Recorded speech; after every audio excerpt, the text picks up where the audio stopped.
Baik, Assalamualaikum warahmatullahi wabarakatuh. Sebelumnya, perkenalkan nama saya Dipit Masari dengan NIM A1C422006 dari kelas reguler A. Saya merupakan mahasiswi dari Pendidikan Biologi Universitas Jambi. Baik, di sini saya akan membahas mengenai organ dan sistem respirasi hewan pada mata kuliah fisiologi hewan. Nah, adapun submateri yang akan saya bahas yaitu mengenai pendahuluan atau pengertian, dan yang kedua yaitu pengertian alat respirasi, yang ketiga yaitu alat respirasi pada hewan vertebrata, dan yang keempat yaitu alat respirasi pada hewan invertebrata.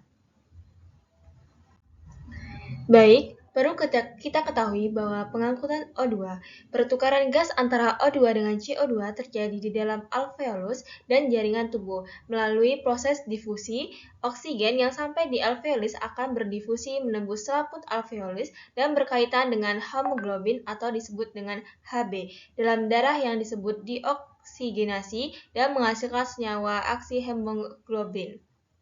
Nah, pengangkutan CO2, karbon dioksida atau disebut dengan CO2, yang dihasilkan dari proses respirasi sel akan berdifusi ke dalam darah yang selanjutnya akan diangkut ke paru-paru untuk dikeluarkan sebagai udara pernapasan.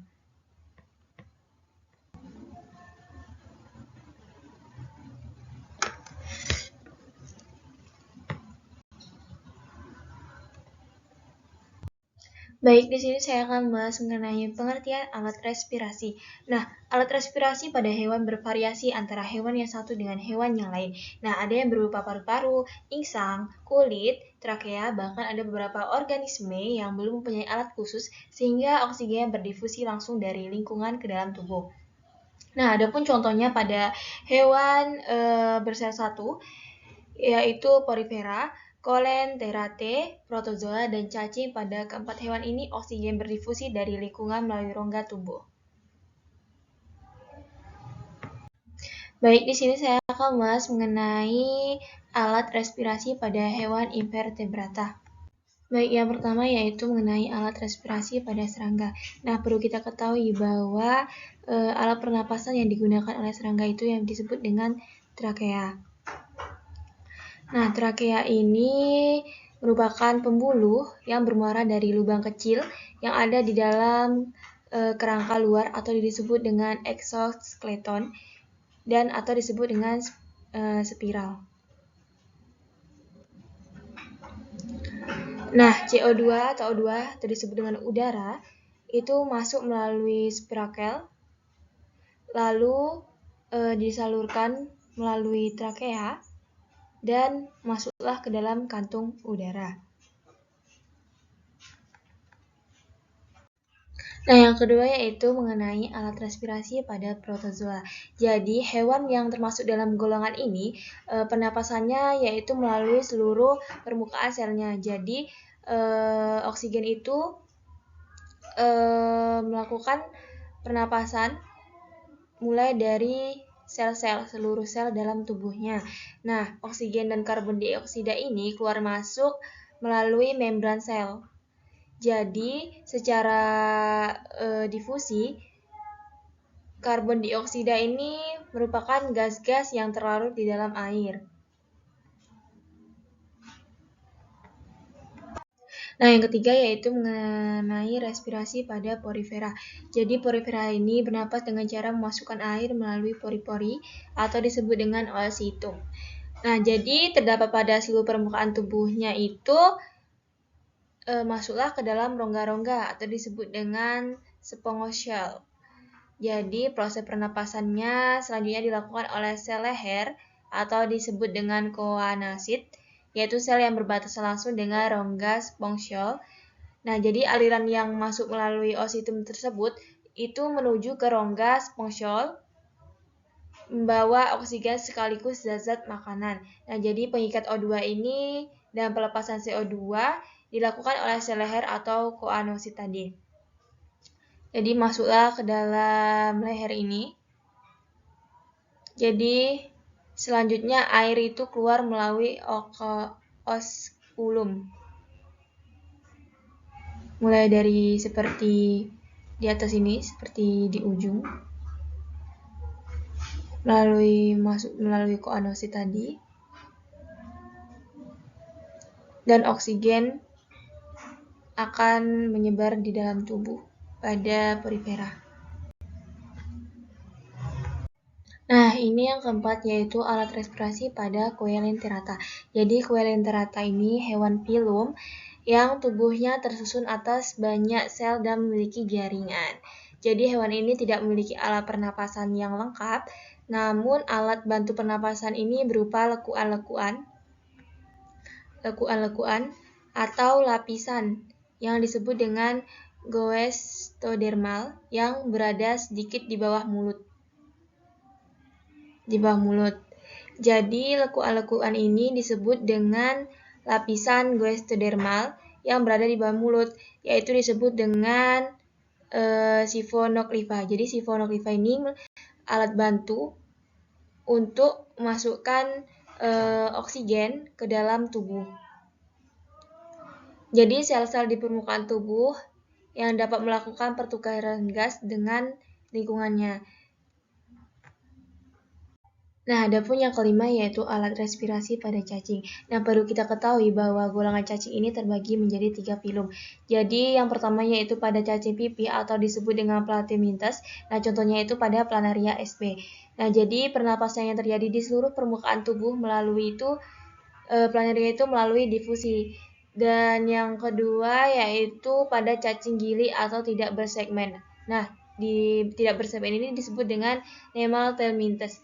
Jadi pernapasan yang digunakan yaitu sama seperti Planaria sp tadi, yaitu lewat permukaan tubuhnya, difusi. Nah, yang ketiga yaitu pada contoh yang telah saya buat, yaitu pernapasan pada cacing tanah. Nah, pada cacing tanah ini CO2 dan O2 itu masuk melalui kulit dan masuklah ke dalam kapiler. Nah, kulit cacing ini sangat basah dan cairannya itu disebut dengan cairan mukus.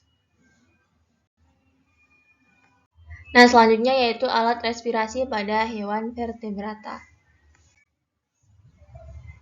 Jadi, yaitu ada alat respirasi pada ikan. Nah, jadi pada ikan ini bertulang sejati atau disebut dengan osteosintes, insangnya dilengkapi dengan tutup insang atau disebut dengan operculum.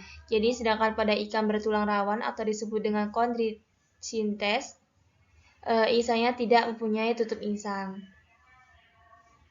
Jadi insang ini terbentuk seperti sisir yang bertumpuk. Jadi setiap sisir ini tersusun dari lembaran yang banyak mengandung pembuluh dan kapiler darah. Jadi oleh sebab itu insang tampak berwarna merah.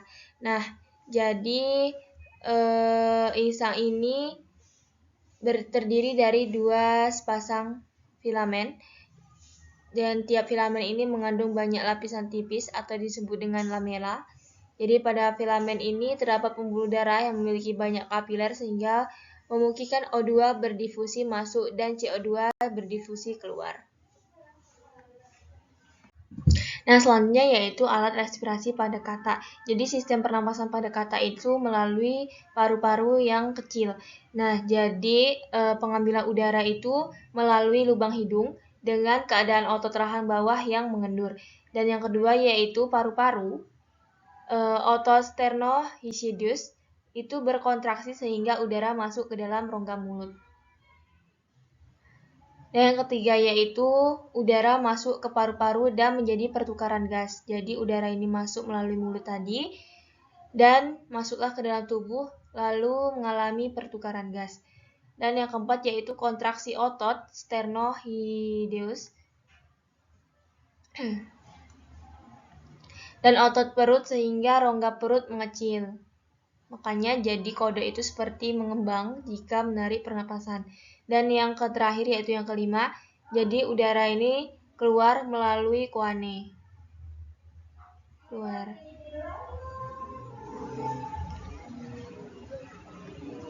Nah, adapun alat respirasi pada reptil. Jadi reptil ini bernapas melalui paru-paru. Jadi masuklah oksigen dari lubang hidung melewati glotis dan disalurkan melalui trakea. Nah, pada kata ini memiliki lipatan dinding yang berfungsi untuk memperbesar pertukaran gas. Jadi pada reptil, pertukaran gas ini tidak efektif. Setelah trakea ini masuklah ke dalam paru-paru. Nah, paru-paru ini yang dilindungi oleh tulang rusuk pada reptil. Nah, yang terakhir yaitu alat respirasi pada burung. Jadi, alat pernapasan pada burung ini yaitu melalui paru-paru. Nah, paru-paru burung ini berjumlah sepasang dan terletak di dalam rongga dada. Di dalam rongga dada yang dilindungi oleh tulang rusuk. Jadi, jalur pernapasan pada burung ini berawal dari lubang hidung yang kecil. Kemudian diteruskan pada selah tekak yang terdapat pada dasar faring yang menghubungkan trakea. Pada trakea, selanjutnya trakea bercabang menjadi dua, yaitu bronkus kanan dan bronkus kiri. Pada bronkus terdapat string yang dapat bagian dalamnya terdapat lipatan. Berupa selaput yang dapat bergetar. Nah, bergetarnya selaput ini menimbulkan suara. Jadi yang bronkus bercabang lagi menjadi mesobronkus yang merupakan bronkus sekunder dan dapat dibedakan menjadi ventrobronkus, yaitu di bagian ventral, dan dorsobronkus di bagian dorsal. Jadi selain paru-paru, burung juga memiliki 8 atau 9 perluasan paru-paru atau pundi-pundi. Jadi menyebar sampai ke perut, leher, dan sayap. Nah, pundi-pundi hawa ini tidak terjadi difusi gas pernapasan dan berfungsi sebagai penyimpanan cadangan oksigen dan meringankan tubuh. Yang ini yaitu kantong udara anterior, cabang 2. Dan ini kantong udara posterior. Ada 3.